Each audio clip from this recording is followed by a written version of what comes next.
Hi, this is Susie, the travel hostess.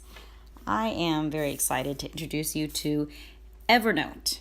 If you are not already familiar with Evernote, I think you might really enjoy what Evernote can offer. So, Evernote is basically a digital filing cabinet.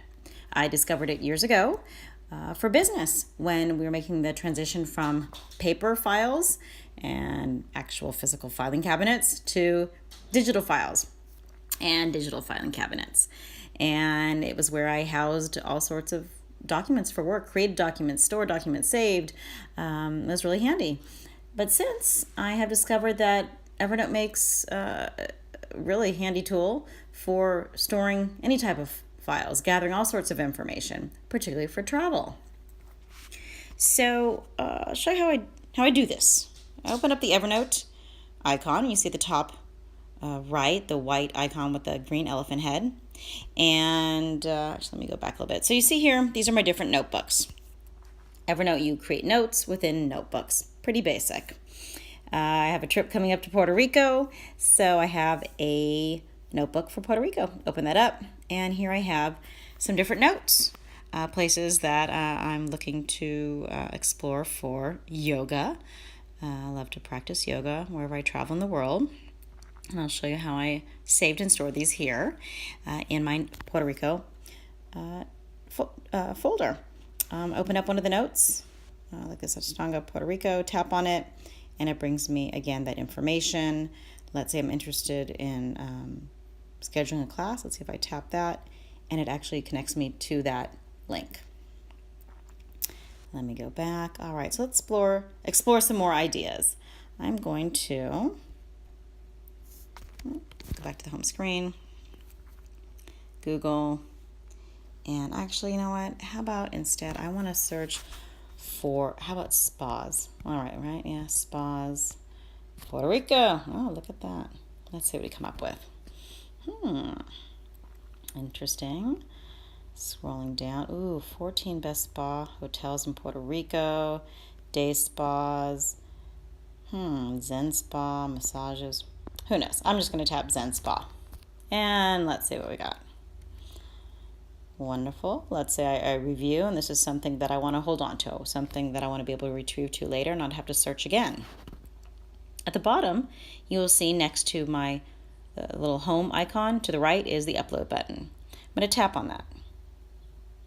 And this comes up where I have the options now of these different plugins or extensions, or I call web clippers, the Evernote web clipper. How that got here, if you're not already familiar with that, is let's go to the right to the More button. Tap on that. For all the apps that I have installed, I have this option to add them here so that whatever I'm searching I can add to that app.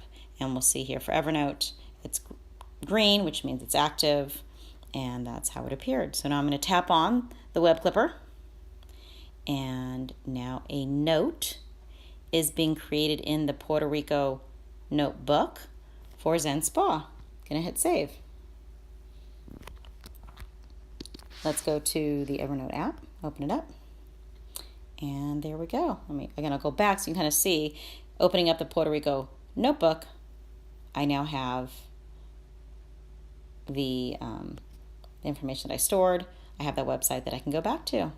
It's a really handy way to basically have one location for all of the information that I'm gathering. Often we can, in some of my other videos, I shared with you how to save your the items you searched on Google, to a reading list or bookmark it. Or if you're in the Culture Trip app, you can save it there on a wish list. Or in Airbnb, you have your saved items for a particular trip, right? These are all different locations that you have to remember to go back to. What Evernote provides now is one location, one place to return to for everything. And so not only does it clip stuff from the internet, as you saw with the web clipper, but let's say I want to create my own notes. So I'm going to tap open the Puerto Rico notebook. I'm going to tap the green plus icon, and I can create a new note. Maybe there is spas in Puerto Rico. Maybe there's another list I found somewhere else, and I just want to be able to add them. I can just write them in, hit done, and I've created a new note. The places to eat, I had some recommendations from family. Turns out we have family in Puerto Rico that has a restaurant. I'm going to hit the plus button, the green little plus there on the left. And I'm going to take a photo because what I have here is a business card that somebody gave us for a restaurant that a family member owns. Take a picture. I'm going to now, oh, sorry, not a business card. Hit save. And now, okay, sorry about that. There we go. And so now I have this business card stored in my notebook file, so I don't have to carry around that business card. If we lose it, no problem, because I have this all stored in Evernote. I can access Evernote.